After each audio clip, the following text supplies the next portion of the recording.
Hi everyone, it's Margaret Manning here. Welcome to Mornings with 60 and Me. Today is Saturday. It's November the 12th. So welcome to Saturday. Welcome to the weekend. I'm having my cup of tea this morning. It's my green tea, my standby. I just love green tea and it's very healthy for you. So maybe you have a cup of green tea this morning. I'm running out of my Taiwanese, so I'm going to have to go and get something new. But yeah, green tea is great. So a great way to start the day. So I hope you're doing great. It's been quite a week, hasn't it? And I want to spend some time today just going over what's happening in the world and also to bring you up to speed on a few just fun stories that I think will make you smile and get you going for the weekend. Now, I also have a gift to give away today, so stay tuned and I'll let you know what that is. And I'm looking forward to sharing it with someone. Right, so in our world, Iraqi forces have seized a key district of Mosul and are now moving towards the airport. They're trying to obviously establish a base and get the city back into Iraqi government hands. The Taliban has claimed responsibility for an attack on German consulate in Afghanistan. Afghanistan is still such a very volatile place, and so many countries in the world are involved there. So, attack on a German consulate. In South Africa, President Zuma has been under a lot of pressure, and he's actually survived a third vote of no confidence. So he is still in power, and South Africa is now regaining its stability a little bit after a few tough months. And the world in general adjusts to the reality of the United States election. And, President-elect Trump is working now on meeting with President Obama and his partners to try to determine how his government's going to look. And he's actually replaced Governor Chris Christie with Vice President Pence, or Vice President-elect Pence. And he's going to be in charge of the transition. And already there are some adjustments that are being made to things he said during the election, and we'll see how that all plays out. Another week to unfold. And in France, it seems like everyone's having trouble with their leaders these days. In France, there's a movement to impeach Francois Holland, who's the the president of France. And he is being slammed because of a book he wrote, a tell-all book, where he released some sort of sensitive information. So that's in France. I mean, that one's probably not going to happen, but it kind of shows you that the challenges with leadership and people in the country, these issues are appearing all over the world, and it's just our new reality. So anyway, I hope that you're doing great this week. I know it's been a tough one, but we are here for each other, so let's still stand by each other. Now, very sad news this week. I know you're probably already aware of this, that singer, songwriter, poet, amazing man Leonard Cohen died this week, 82 years old. You know, he was kind of the master of darkness and joy. His voice, his songs were so deep, especially obviously a lot of our favorites, Hallelujah. I think I've listened to every single cover of that song, and I love them all. But yeah, very, very sad. You know, he had a muse, a woman who he was very, very close to, who died about a year ago. And he wrote her a note, and when she died, and I want you to, I'll just read it to you because I'm kind of reading it to him. And it's really from anyone who's in their 60s, 70s, 80s, and conscious of life, how precious it is, and how, you know, we value those people that help us to bring out the best in us. So he said, well, Marianne, it's come to this time when we're really so old and our bodies are falling apart, and I think I will follow you very soon. Know that I am so close behind you that if I stretch out your hand, I think you can reach mine. And you know that I've always loved you for your beauty and your wisdom, but I don't need to say anything more about that because you know all about that. But now I just want to wish you a very good journey. Goodbye, old friend. Endless love. See you down the road. Just a beautiful little poem to someone that he lost. And now, of course, we've lost Leonard Cohen. So maybe play Hallelujah today and have a thought about what that meant and enjoy the gift he gave us. And of course, another death in the acting world, Robert Vaughn, who was a very famous man from Uncle. I think he was in The Magnificent Seven. He passed away too at 83. So we lose our great friends and talents, but we move on with life. We celebrate what we have.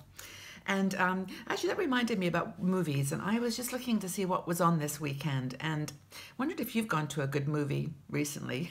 I saw Doctor Strange last week with Benedict Cumberbatch. And, well, personally, I loved it. I love him. I love him as Sherlock Holmes. But I also just think he's an amazingly versatile actor. And it was a good movie. So has anyone else seen Doctor Strange? But I think there's a couple. Jack Reacher, who's Tom Cruise returns. There's a few others, but maybe you're going to a movie this weekend. You can share with us in the comments below. And by the way, this is for you. This time is for you too. So if anything comes up in your thoughts, just put it in the comment section and we'll have a dialogue. Be really good. So from the sublime to the beautifully, wonderful, ridiculously silly, a woman called Baddie Winkle. I have to tell you about Baddie. She's 88 years old. She is a character. She's got like, I don't know, 2.4 million followers on Instagram. She's a wild dresser, crazy lady in her 80s, 88, almost her 90s, and she just loves life. And this magazine is called Misguided. It's a brand for younger women. Decided to do a video with her and these, young women in their sort of trendy clothes. And she's wearing amazingly interesting, because they're funky stuff. And this video is very cool. And she says, in the song it says, never too old to party. And she's doing her thing and dancing and looks gorgeous and just fantastic.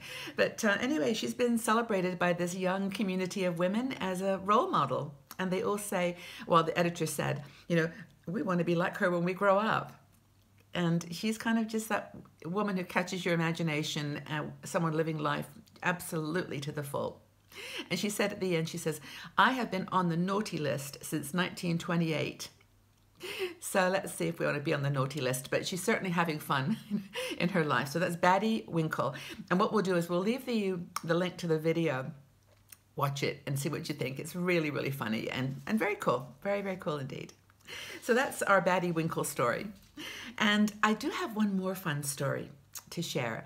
And by the way, if you ever come across any good feel-good stories or stories of sort of uplift us, let me know. Send me the link and I'll take a look. Because we always are looking for, for stories to inspire us as women in our 60s and 70s and 80s. It's a time to live life the way you want it. So get out there this weekend and do something wild and fun. But this is a story written by one of our wonderful bloggers, Laurie Martinick. And Laurie wrote an article called Living on Solo Security. Great play on words. And it's 4 keys to living alone. And as we approach the weekend, it's a time where if you're not in a relationship or you're not married, it's time to think about what you're going to do by yourself. And many women in our community are going solo, living on solo security. And so anyway, she points out that the number of people between 45 and 64 has actually gone up 25% or 20%, over the last decade. So a lot more people are spending time alone. And she says there's 334 million people in the world who will be living solo by 2020. So, uber point is you're not alone. Lots of people are living by themselves, and this is where we have to pull out some strength and some qualities. And Laurie mentions the obvious ones that we've talked about a lot, which are independence, self-confidence, and self-reliance. It's not that we should ask for help when we need it. We should feel connected to the world, but we really should feel like we can manage, that we're doing okay. And, that we still need that interaction with human beings, with friends, because I love how she puts it. She says it adds depth, pattern, and rhythm to our day-to-day lives. I think that's a really cool way of thinking of why it's important to connect with people and why having a social network is really, really important. So that's actually the number one thing, that key to living alone, is finding community, finding security with the people that you have, like-minded people that think and behave like you. Second thing she talks about is having a sense of security. And you've got to create this yourself. And it's all about finding the place, the city, the town, the environment where you feel safe and secure, and where we have a plan. We've written about this before, this idea of if you don't have children near you or you don't have children or family, how do you plan for the future? Do you think about long-term care? Would you ever consider a retirement home? Having a plan for your security as you get older and, well, okay, we're not going to be strong and fit and be able to lift things and climb up ladders forever. You need to know where your boundaries are and how to feel secure. And the other thing that she talks about is that we have strengths. That these are another way of coping with this reality of solo living, and we have to develop those strengths. And that's the third thing, is to build a world around you where you get a chance to give back. So you can mentor, or you can look after, even Batty Winkle. She's inspiring young women. It's like where you can find a way to put those skills that you've learned over your life to work, and to do things that add back purpose and bring purpose to your life. Super important. And it says, the other thing is about making friends. And this is a absolutely core skill.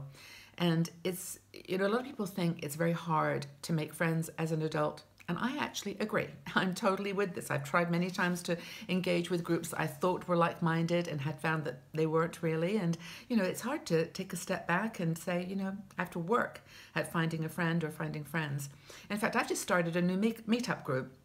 My first one finished and people kind of went away. But I've started a new one for people who love to ride on trains. Because on almost every weekend, I jump on a train somewhere, and even the next town, like $5 ticket, and go investigate a new place. So I've got 10 people now that have signed up, and I'll meet them on Sunday, and we'll just kind of check it out, see where we want to go together, whether we like each other, and maybe there's a friendship there. That's what's important. So do things, get involved in volunteering or activities where there's likely to be people doing what you love. If you knit, obviously go to a knitting club. If you like to read and write, join a writing club. But that's where you'll find your happiness, I think, with those people. So that's kind of my advice or thoughts or sort of shared experience for the day on living solo. And I'd love your thoughts on this. Tell me what you're doing if you're solo, how you're finding it is working out, what you do, to find joy in your life. And then that's it. So that's it for today. Now, I do have a gift for someone, and we've given this one away before, and it was super popular. And I really, really think they're cool. Now, this is a contouring brush. Can you see how it's kind of shaped at an angle there? So this is super good for putting under your, your chin and your contouring your blush, and also around your head.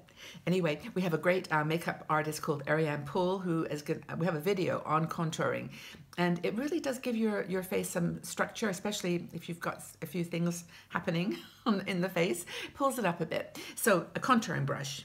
Now these are not inexpensive brushes, so it's the kind of thing that you might not think to buy for yourself. So if you would love to treat yourself and be the owner of this contouring brush, just leave your comment below.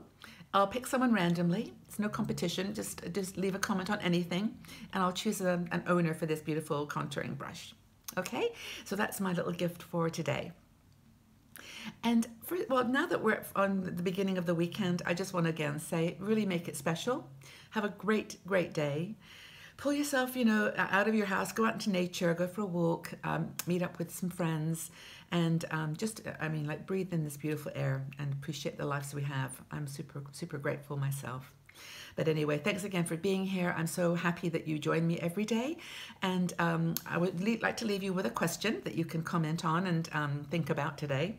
And that is, how do you think women can create community and make friends in their 60s? How do you think we can make friends in our 60s? Leave your thoughts and feedback below, and we'll have a conversation. I'll join in today too. And then I look forward to seeing you all back here tomorrow on Mornings with 60 and Me. Take care, everybody. Bye-bye for now.